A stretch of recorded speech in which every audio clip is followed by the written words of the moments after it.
And there's a reason why I titled it that way, and we'll see that here in just a minute.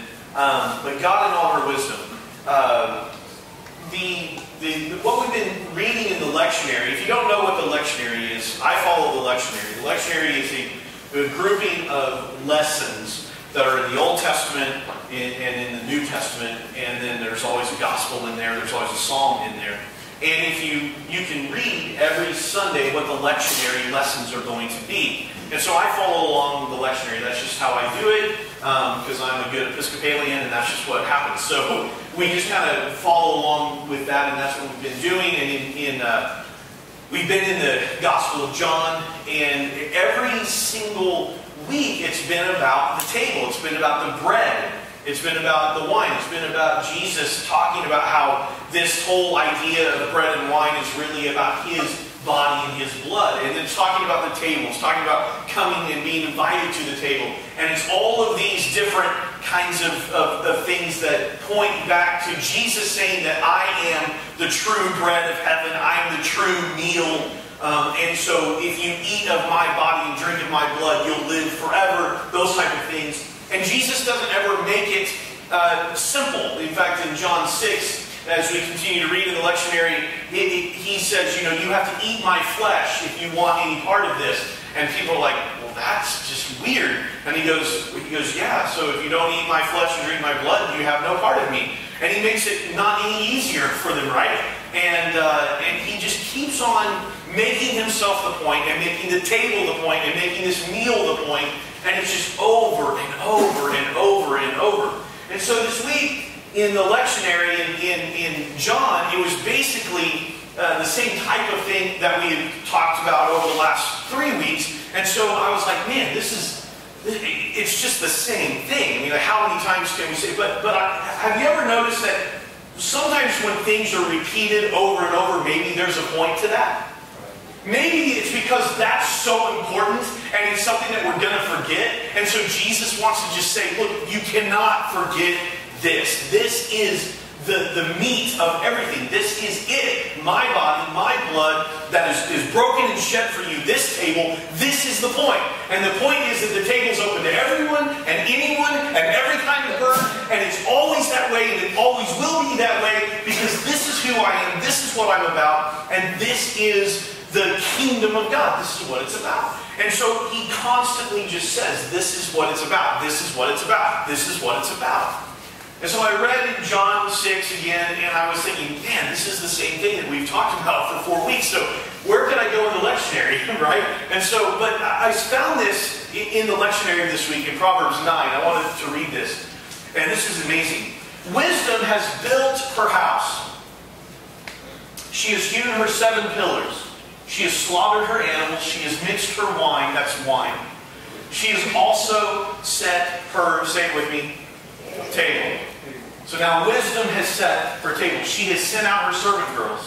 She calls from the highest places in the town. You that are simple, turn in here. We like that word simple around here, right? You who are simple, turn in here. To those without sense, she says, come, eat of my bread and drink of my wine that I have mixed.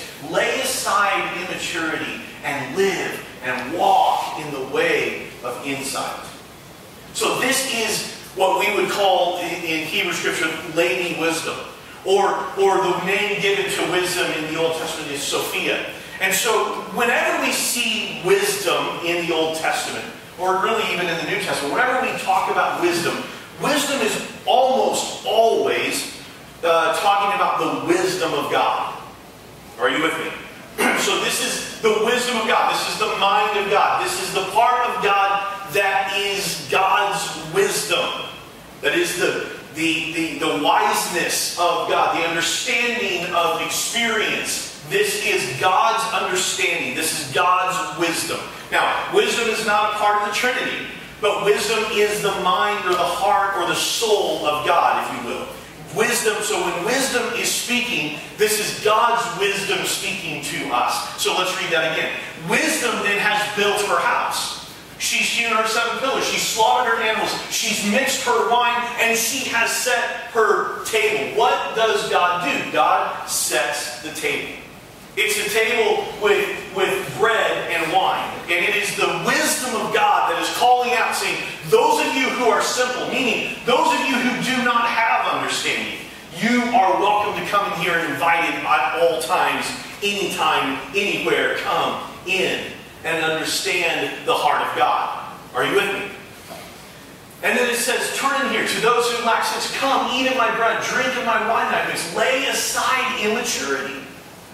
Lay aside those things that are the immature ways of living, the things that are simplistic in not a childlike way, but in an immature way of saying there's wisdom out there to be had, but I'd rather stay back here where it's comfortable and not learn from my experience, and not learn from the mind of God, and not learn from the wisdom of God. So wisdom, which is the wisdom of God, is calling out, and in God's calling out, wisdom is setting the table. And this is what we've been talking about for like 4 or 5 weeks, right? Wisdom now is setting the table. Wisdom, this is where wisdom is found, is what wisdom is saying. This is what God is saying, that this is where we will find wisdom. This is where we will grow up. This is where we will leave childish immaturities behind. This is where we begin to focus and surrender and rest in the mind of God. Are you with me? Now, that is mysterious and it is mystical, and I don't know exactly how it works, although all I know is that it works because God is in this meal. The reason that DOC churches, Disciple of Christ churches, which the Simplicity is part of, the reason that we do this every week, the communion table, is because it is the focal point of what Jesus says at His earthly ministry. It's not, we're not here just to sing some songs we like, and to hear a nice talk that might make us laugh or cry. But we are here to have this meal. It's the table that's been set. The real meat, the real stuff that happens, and the transformation that happens in our life comes from this table. It comes from the meal of Jesus' body and blood. That's what we're doing. Now, a lot of people, you might come and you might not even get it. You might not even understand. And that's okay. What I would say is just keep on doing it. Just keep on taking the bread and the wine. Or juice. In our case. Just keep on taking the bread and the wine. Just keep on eating the flesh and the blood of Jesus. Mysteriously, Jesus will begin to put you back together. Because wisdom is found in the table. Wisdom is setting the table. Now, the other thing that I want you to see about wisdom is that wisdom is always called, like I said, Sophia. Wisdom in the Old Testament, not only is it always the wisdom of God, it is always feminine. Wisdom, the wisdom of God, is seen as a feminine thing. Now, let me just say this, because I think this is very important. This is why I say God in all her wisdom. God's wisdom is feminine, is Sophia. How many people have ever read the book The Shack, or you watched the movie The Shack? Okay. If you haven't, shame on you. You can go do it. Right? I will shame you. I don't have any problem doing that. All right. But no, The Shack is a great example of this, because there's a point in which I think Mac is the main character, and Mac goes to meet wisdom, and wisdom is a woman. And it's a great portrayal of the biblical understanding of what wisdom looks like and sounds like. Wisdom is Sophia. Wisdom. So, and the reason I want to hit on this is because I think that it's really sad that typically churches have pushed out women. In so many churches have pushed women out of ministry. Especially higher levels of ministry. There's like a glass ceiling in church that says women are great for kids ministry. They're good with music ministry. They can teach other women in Bible studies. But you don't let women really take control. And one of the reasons we say that is because there's this weird, culturally baked in idea that men are wise and that women are emotional.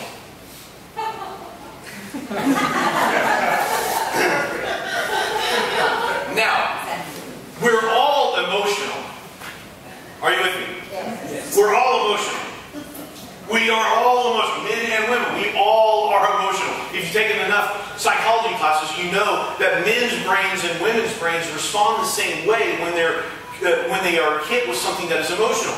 The outward appearance of that might be different, but we both have the same interactions and reactions and synapses. So we are all the same. But what happens is that there has been a patriarchy that has seeped into culture and into church that says men are the ones who have wisdom and women are just here to kind of nurture and help people along in the early stages of life.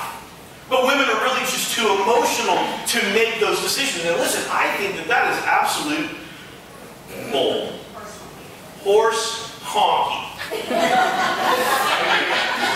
Amen? Are you with me? I might lose you today.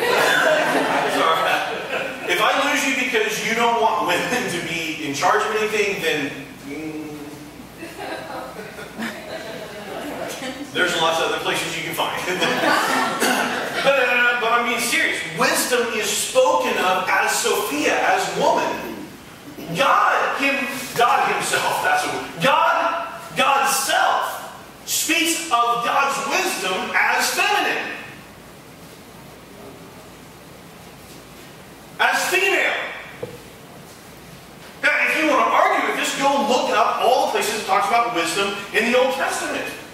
It is Sophia. It is woman. It is female. It's the feminine side of God. God, in all her wisdom, said, my wisdom is feminine. And we have fought for thousands of years in the church to silence women because of really bad hermeneutics on Paul, saying, I don't allow for women to speak in church. And we took that and ran with it. And that's just absolutely not right. And so one of the things that's going to happen in this pulpit, in this place, is that when I give up the pulpit, what I want to do a lot of times is have a woman's voice. I love the minute that Marilyn spoke this morning. There was power in what she said. Maybe some of you, the takeaway for you today will be that moment.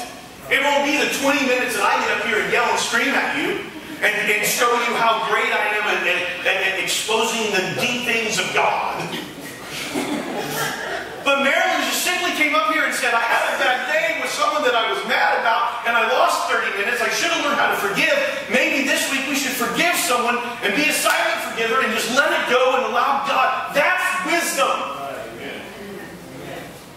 And we need more of the voices of women to be shared and to be heard in the house of God. Because God's self says, my wisdom is feminine. God doesn't run away from that idea.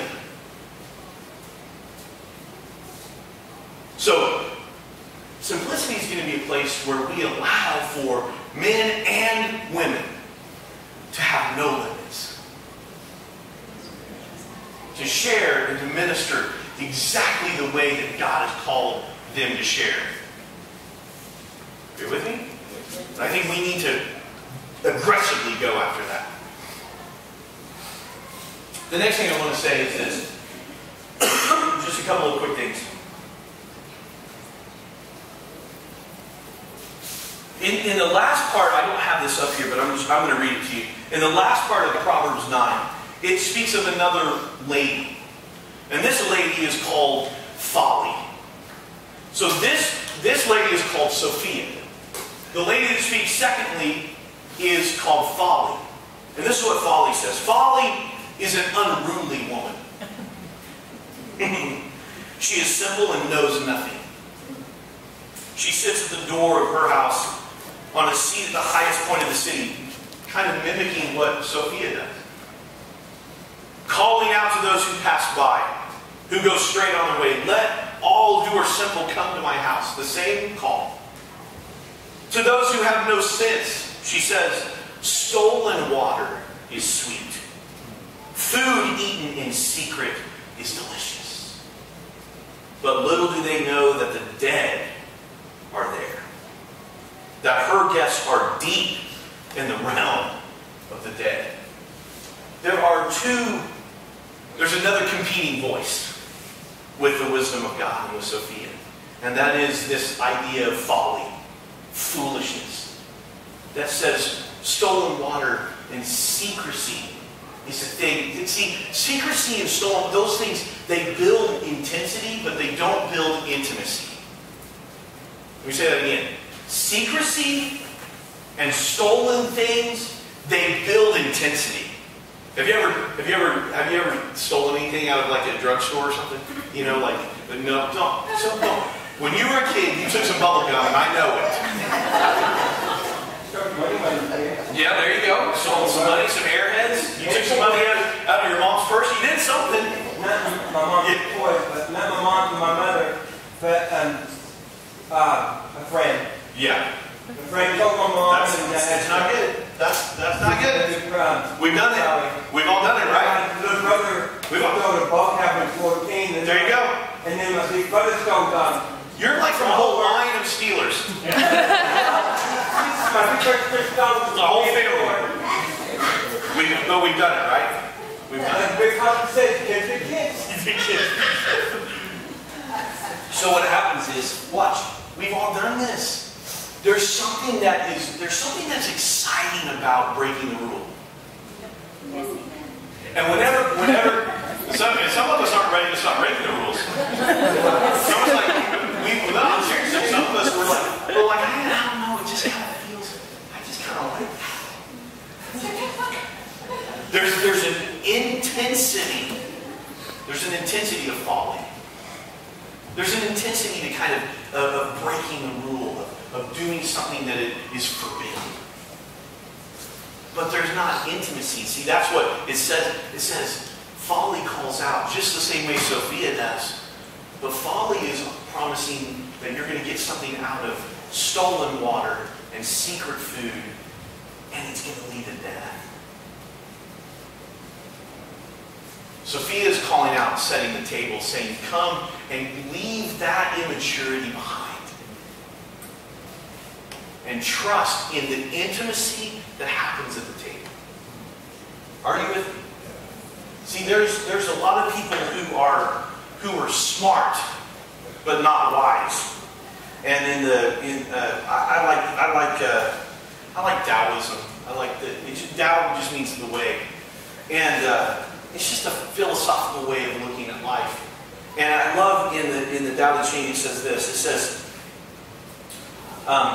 it is in this manner that the sage is always skillful in elevating people. Therefore, she does not discard anybody. She's always skillful in helping things. Therefore, she does not discard anything. This is called the actualization of luminosity. Hence, the good are the teachers of the not so good, and the not so good are the charges of the good. Listen to it. If you don't value your teacher, or if you don't value your student, you might be smart, but you're in serious error. Isn't that a great thought? And let me say it this way. Let me just say this. Everything in our life is a teacher. Everything in our life is a teacher and a preacher. It's teaching us something. And if we are not allowing ourselves to be open to what that is teaching, then we might be smart, but we're not being wise.